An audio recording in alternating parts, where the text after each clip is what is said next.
Good morning students. तो आज हम लोग क्लास 10th के एक्सरसाइज 1.2 के क्वेश्चन नंबर 4 को सॉल्व करेंगे। ठीक है, तो देखते हैं क्वेश्चन नंबर 4 में क्या है। क्वेश्चन नंबर 4 में दिया हुआ है कि given that HCF of 306 and 657 is equal to 9, यानी कि 306 और 657 का जो HCF है वो 9 आपके बुक में गिवन है। ठीक है, कह रहा है कि find LCM of same digit, मतलब कि 306 एंड 657। तो जो HCF है वो आपके बुक में दिया हुआ है 9, और इसी सेम डिजिट का क्या पूछ रहा है, LCM। तो हम LCM इसका अलग से निकाल सकते हैं, जैसे निकालने के लिए मैं आप लोगों को बताया था। लेकिन क्या करेंगे हम, जो एक फॉर्मूला है ना, जो याद आया आपको क्वेश्चन नंबर सेकेंड में बनाते थे, LCM multiply HCF is equal to product of two number. तो इसी फॉर्मूला से हम यहाँ पर LCM निकालेंगे इस क्वेश्चन के। ठीक है ना, समझ गए आप लोग। चलिए हम बनाते हैं। उसके पहले बुक को साइड में रखते हैं और आप लोग जो है क्वेश्चन नंबर 3 को एक बार देख लीजिए, जो कि पिछले वीडियो में हमने सॉल्व किया हुआ था। ठीक है, चलिए अब आते हैं हम क्वेश्चन नंबर 4 पे। यहाँ लिखेंगे एक्सरसाइज 1.2 क्वेश्चन नंबर 4। ठीक है, तो क्या लिखना है हमें यहाँ पे। सबसे पहले आपके बुक में दिया हुआ है ना HCF इज इक्वल टू 9। ठीक है, किसका HCF है, डिजिट नंबर क्या है, 306 एंड 657, यही नंबर है ना, ये आपके बुक में गिवन है। ठीक है, LCM is equal to what, LCM is equal to what, LCM क्या होगा।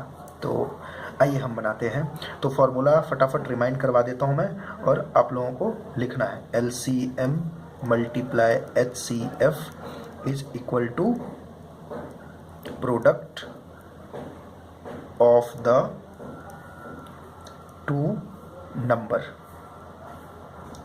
ठीक है, LCM multiply HCF is equal to product of the two number. तो LCM नहीं पता है ना हमें, LCM नहीं पता है ना, यही तो निकालना है सर।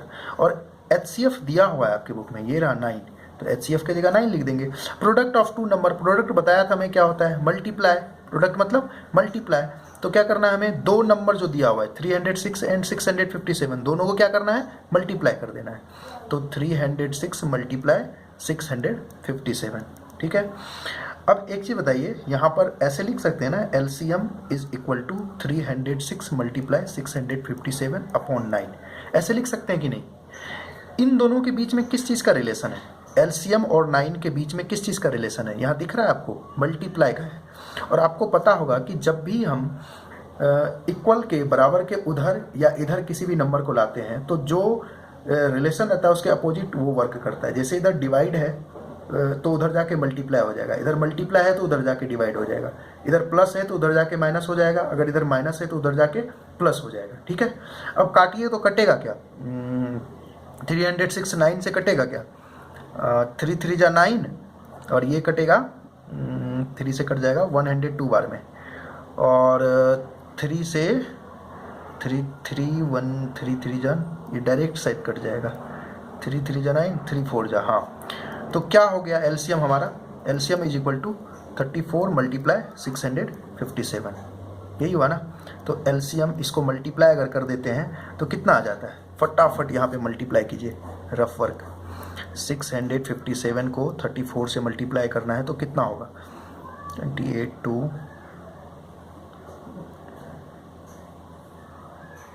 26 कि 190, तो हो गया 8 3 1 1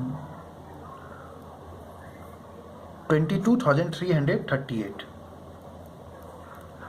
22338, ये मेरा LCM होगा। ठीक है, कोई दिक्कत नहीं ना। चलिए अब हम यहाँ पे क्वेश्चन नंबर 5 को भी फटाफट सॉल्व कर लेते हैं। क्वेश्चन नंबर 5 में क्या कह रहा है इस चीज़ को देखेंगे और फटाफट सॉल्व कर लेंगे। क्वेश्चन नंबर 5 में कह रहा है कि check whether 6 to the power n, दिख रहा है आप लोगों को? चलिए देखिए, चेक ये ना, check whether 6 to the power n can end with the digit 0 for any natural number n। मतलब कि 6 टू द पावर n कह रहा है कि अगर इस n के जगह पे कोई भी हम नेचुरल नंबर लेते हैं तो क्या उसका वैल्यू जो है वो 0 आएगा क्या? मतलब कि 0 से ख़त्म होने वाले नंबर आएंगे क्या? जैसे कि 0 से लास्ट होने वाला नंबर कौन कौन सा होता है? 10, 100, लाख, 10,000, करोड़, 10 करोड़, ये होता है ना।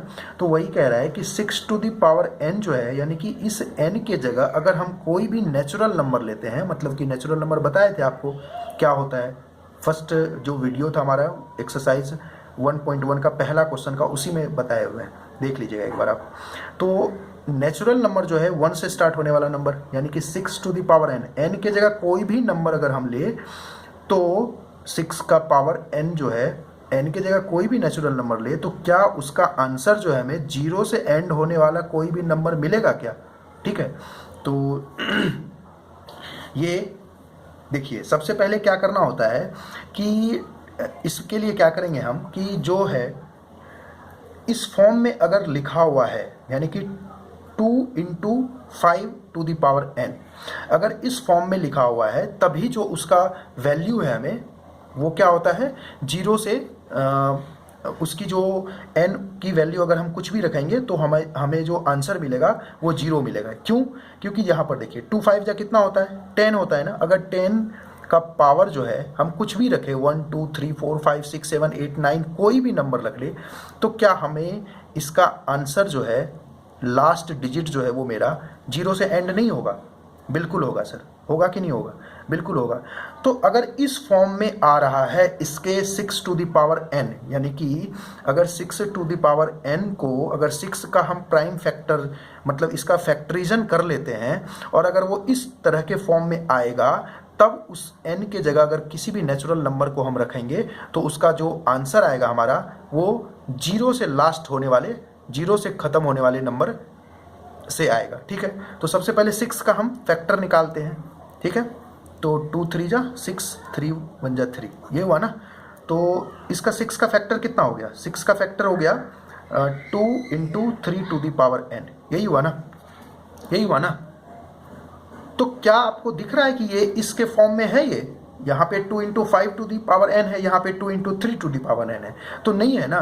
तो इसका मतलब कि 6 टू दी पावर n से n के जगह पर कोई भी नंबर अगर हम रख ले तो उसका वैल्यू जो है वो 0 से एंड होने वाले नंबर से नहीं आएगा। आप करके देख सकते हैं। तो इसके लिए आपको सॉल्व कुछ नहीं करना है, बस एक स्टेटमेंट लिखनी है, वो मैं लिखवा रहा हूँ आपको। लिखिए यहाँ पे, यहाँ लिखिएगा आप, it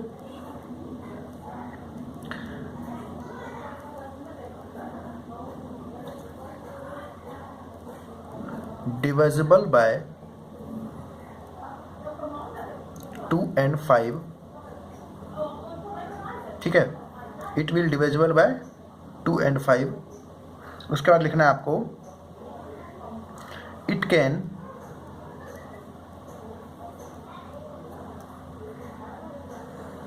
can be observed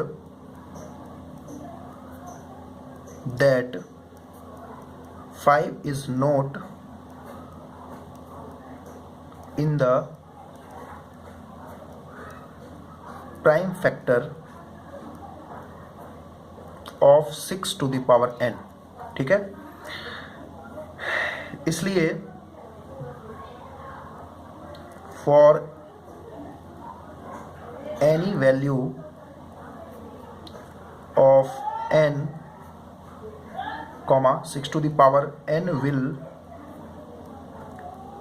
not be divisible by 5। ठीक है, आगे आपके बुक में जो लिखा हुआ है उसी चीज को हम लिख देते हैं। 6 to the power n can not end with the digit 0 for any natural number, any natural number, ठीक है। कोई दिक्कत, एक बार आप सीन कर लीजिए।